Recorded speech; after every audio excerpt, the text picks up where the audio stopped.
At mga minamahal, bilang paggalang sa banal na salita ng ating dakilang Diyos na ating pag-aaralan, mga minamahal, lahat po tayo tumayo at aking pong binibigay ang buong pagkakataon sa ating pong pinagpalang mga ngaral sa ating beloved preacher, Joey Mancera. Palapakan po natin mga minamahal ang ating dakilang Diyos. Amen. God bless you, my beloved co-preacher. Hallelujah. Praise the Lord. Ating beloved Joel, beloved co-preacher, beloved brother Joel Kikigan. Amen. Praise the Lord.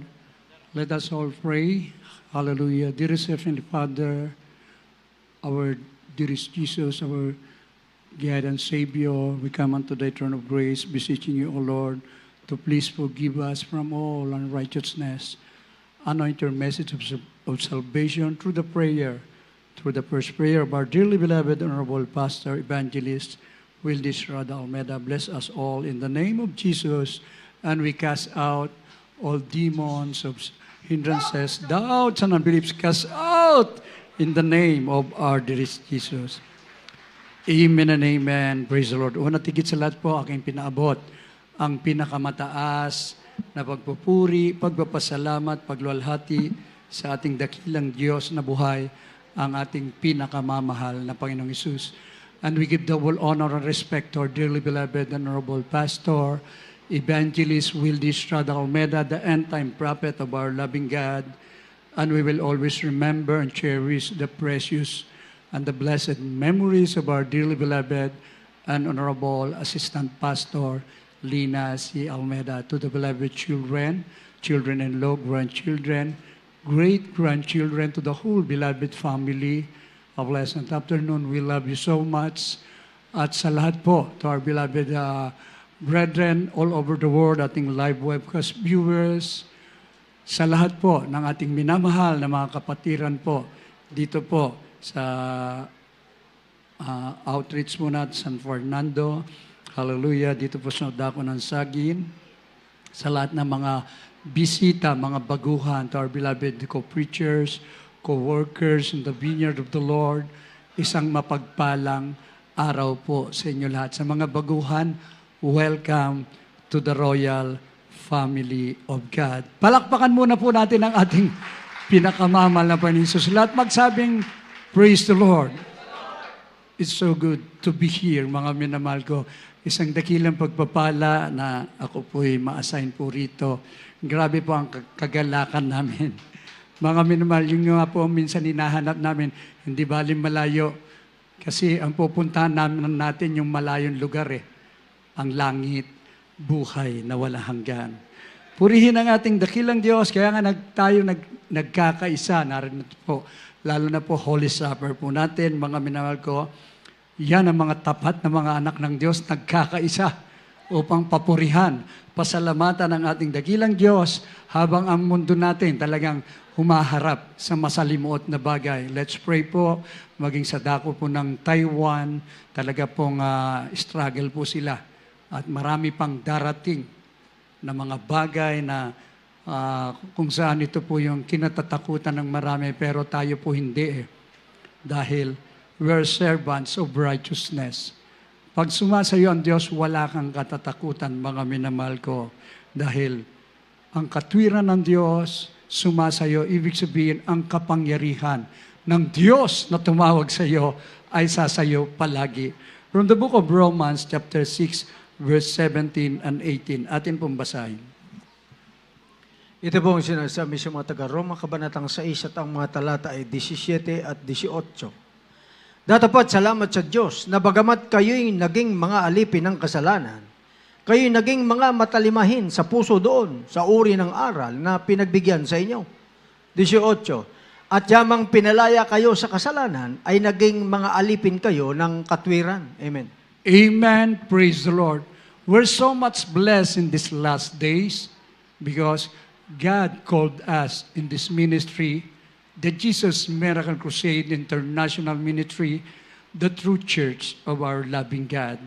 We're serving a faithful God, Diyos na totoo na nagmamahal sa atin, and somebody is praying for us.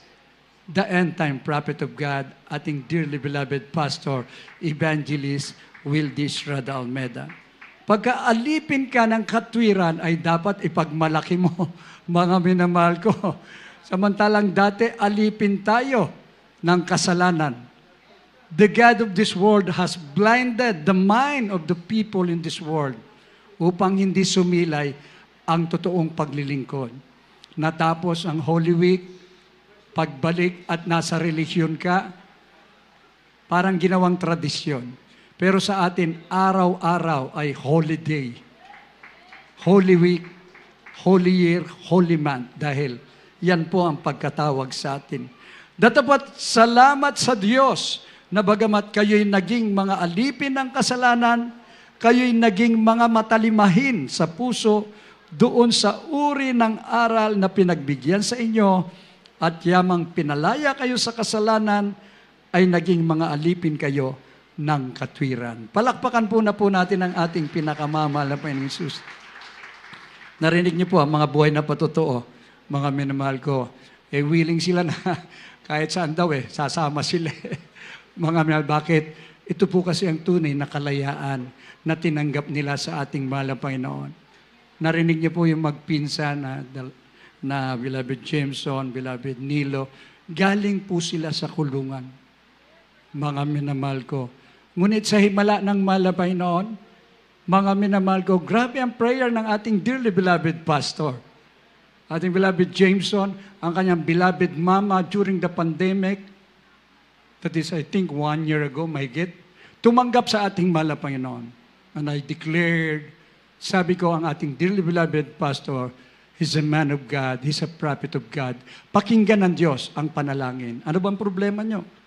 Kasi ang aking beloved son, mukhang doon na talaga mamamatay. Doon na ubusin niya ang kanyang buhay sa kulungan. Mabigat po kasi ang kanyang mga kaso. Ngunit ang Diyos, gaano man kalaki ang iyong kasalanan, tandaan niyo po yan, mas malaki ang pagpapatawad ng Diyos. Kinahabagan siya ng Diyos, mga minamahal, through the prayer ng man of God. Narinig niyo po ang patotoo. Narito siya, pinalaya ng ating pinakamamahal na Panginoong Hesus. At meron pang kasama, isinama pa ng mahal na Panginoon ang kanyang pinsan. Magkasama sila sa kulungan Pero ngayon, magkaiba sila ng samahan. Pero ngayon dito, isa lang ang tatak nila. Jesus Miracle Crusade International Ministry. Totoo po mga minamahal, mahirap na mga taong galing sa loob, mahirap ang i-convert yan. Dahil walang pag-asa nga. Ngunit sa Diyos may pag-asa. Sabi ko, magmula sa araw na ito, nung nabautismo kayo sa pangalan ni Jesus, bibigyan ko kayo ng armas. Binigyan ko ng armas, Biblia. May kasamang cover o kaluban. Salamat sa ating dakilang Diyos. Ating beloved Brother Jameson, maging sila, maging ating beloved Nilo. Totoo po, inalis na nila ang kanilang mga armas. Isinama na yung kaluban at ang hawak nila ay ang tunay na armas, ang salita ng Diyos. Several months pa lang po na-save sila. Ngunit, mga minamahal ko, ayon sa narinig yung patotoo, Brother Nilo, 27 na mga drug pusher sa dako ng Montalban at Payatas na kasama niya. Masasabi ko po, all things work together for good to them that love the Lord. Bakit? Doon sa doon sa Montalban, nag-a-assist na siya sa Bible study. Mayor kasi siya. Nung nasa kulungan na siya. Totoo po, ang mahal na Panginoon, hindi liko upang tingnan ang mga nagagawa mo sa ating mahal na Panginoon. Nakulong siya, pero yung 27 na drug pusher, pinatay, natukhang. Salamat sa Diyos, may programa pala ang ating mahal na Panginoon. Dadalhin siya sa tunay na gawain ng ating pinakamamahal na Panginoong Hesus. Kaya nga, magpasalamat tayo sa ating dakilang Diyos. Ang bawat isa sa atin ay tinawag na servants of righteousness. Alipin ng katwiran. Ang Diyos na makapangyarihan. Ang Diyos na napakabait. Tinala tayo sa buong katotohanan. Atin pong basahin, mga minamahal ko, na sa panahon ngayon, sabi nga ng banal na kasulatan, talagang kadiliman na. Ngunit sabi ng banal na kasulatan, samantalang nasa inyo ang ilaw upang huwag kayong abutin ng kadiliman. From the book of John, chapter 12, verse 35 and 36. Amen. Dito po sa Aklat ni Juan, Kabanata 12, ang mga talata po ay 35 hanggang 36. Sinabi nga sa kanila ni Jesus, kaunting panahon na lamang, sasagit na ninyo ang ilaw. Kayo'y magsilakad samantalang nasa inyo ang ilaw upang huwag kayong abutin ng kadiliman at ang lumalakad sa kadiliman ay hindi nalalaman kung saan siya tutungo. Samantalang nasa inyo ang ilaw, ay magsisampalataya kayo sa ilaw upang kayo maging mga anak ng ilaw. Ang mga bagay na ito ay sinalita ni Jesus at siya'y umalis at nagtago sa kanila. Amen. Dearest Jesus, He is the light of the world. Kaya nga namatay siya sa krus ng Kalbaryo. Hindi sa ganang kanya para sa sarili niya, para sa ating lahat. Dahil totoo po, ang mundo nating kinagagalawan ay punong-puno na ng kasamaan. Nagdidilim na ang mundo dahil sa ang tao ay ayaw lumapit sa ating mahal na Panginoon. Ngunit sinabi ng banal na kasulatan, kaunting panahon na lang at sa gitna ninyo ang ilaw. Kayo'y magsilakad samantalang nasa inyo ang ilaw upang huwag kayong abutin ng kadiliman. At ang lumalakad sa kadiliman ay hindi nalalaman kung saan siya tutungo. Samantalang nasa inyo ang ilaw, ay magsisampalataya kayo sa ilaw upang kayo'y maging mga anak ng ilaw. Ang mga bagay na ito'y sinalita ni Jesus at siya'y umalis at nagtago sa kanila. Palakpakan po natin ang ating pinakamamahal na Panginoon Jesus.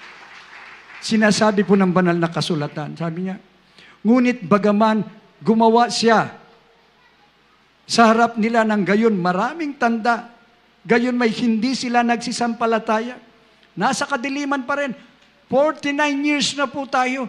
We're going for the 50 years and this is a jubilee year. Pinaghahandaan po natin yan dahil hindi natin alam kung ano ang makaganapan. Pero alam natin na pinaghahandaan natin ipagbunyi ang kapangyarihan ng Diyos dahil totoo po, tayo'y pinagpala ng ating dakilang Diyos and we're just waiting for that blessed hope. Time is running out, mga minamahal ko. Maraming tao ngayon ang nangangailangan ng kaligtasan. Ngunit binabaliwala na siya ang liwanag ng mundo. Sinasabi po ng banal na kasulatan, nagtatanong si Propeta Isaias, sino ang naniniwala sa aming balita at kanino nahayag ang bisig ng Panginoon? Mga minamahal ko, signs and wonders shall follow them that believe. Dito, wala kang may kakatwiran. Pag ikaw ay umalis pa, umayaw, sa kaligtasang ibinibigay sa iyo ng Diyos, at your own risk, kahabag-habag, yung mga ayaw maglingkod sa ating dakilang Diyos. At doon sa mga naglilingkod na dumating ang panlalamig, mga minamahal ko, may panahon pa ba para manlamig? Samantalang ang panahon natin, painit ng painit. Yung mga school ngayon, online na lang dahil tag-init. Buti na lang, hindi sinabing online sa mga churches. Bakit? Sa Jesus Miracle Crusade, ang pamantayan natin. Hindi baling uminit ang panahon, mas lalo namang iinit ang paglilingkod namin sa ating pinakamamahal na Panginoong Hesus. Kaya sinasabi po, mga minamahal ko, na talagang sa huling panahon na ito. Sabi po ng banal na kasulatan, mga minamahal ko, dahil dito hindi sila makapaniwala sapagkat muling sinabi ni Isaias, binulag niya ang kanilang mga mata, pinatigas niya ang kanilang mga puso, baka sila'y makakita ng kanilang mga mata at makaunawa ng kanilang mga puso at mga balik loob at sila'y mapagaling ko. Kaya maraming tao nagmamataas. Tingnan niyo po ngayon ang mga mayayaman sa mundo, bilyonaryo. Wise daw sila. Mayayaman daw sila. Pero sa harapan ng Diyos, mangmang sila, mga minamahal ko. Naghahanda na. Sa Mars daw titira. Yung iba ngayon natatakot sa solar eclipse doon sa US. Ito raw ay omen. May magaganap na hindi maganda. Hindi na natin pinapansin yan, mga minamahal ko. Maraming tao ngayon, magpapatayo na ng mga bunker sa ilalim ng lupa dahil darating na po ang kinatatakutan. Kalamidad ngayon, pataas ng pataas ang intensity ng earthquake. Ang mga bagyo ngayon, hurricane. Hindi na bagyo mga minamahal ko, palala ng palala. Ang tao ngayon ay pasama ng pasama. Buong mundo, mga leader ng relihiyon, sila mismo. Pwede na. Same-sex marriage. Yan ang kaganapan. Marami ngayon, unti-unti nang pinahihiya ng ating mahal na Panginoon. Ginagamit ang pangalan ng mahal na Panginoon, pero sila may warrant of arrest. Nakakatakot. Mga minamahal ko, dito sa ating banal na gawain, tanungin mo ang bawat mananampalataya. Totoo po, natagpuan namin ang Diyos na mapagpalaya. Binago ng ating mahal na Panginoon, mga minamahal ko. Kaya nga, sinabi ng banal na kasulatan, dinggin ninyo, mga minamahal kong kapatid, hindi baga pinili ng Diyos ang mga dukha. Pinagpala tayo ng ating pinakamamahal na Panginoon Jesus. Ating pong basahin, James chapter 2, verse 5. Dito po sa Santiago, at ang kabanata ay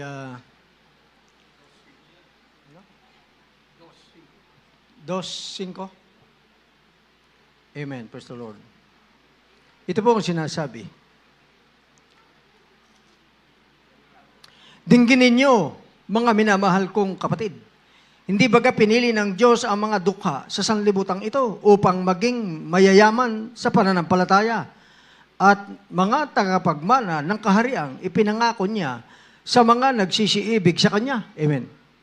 Amen. Praise the Lord. Buti na lang, hindi ka pala naging bilyonaryo, mga minamahal. Dahil baka ayawan mo ang Diyos. Ngunit sinabi po ng banal na kasulatan, dinggin ninyo, mga minamahal kong kapatid, hindi baga pinili ng Diyos ang mga dukha sa sanlibutan ito upang maging mayayaman sa pananampalataya at tagapagmana ng kahariang ipinangako niya sa mga nagsisiibig sa Kanya.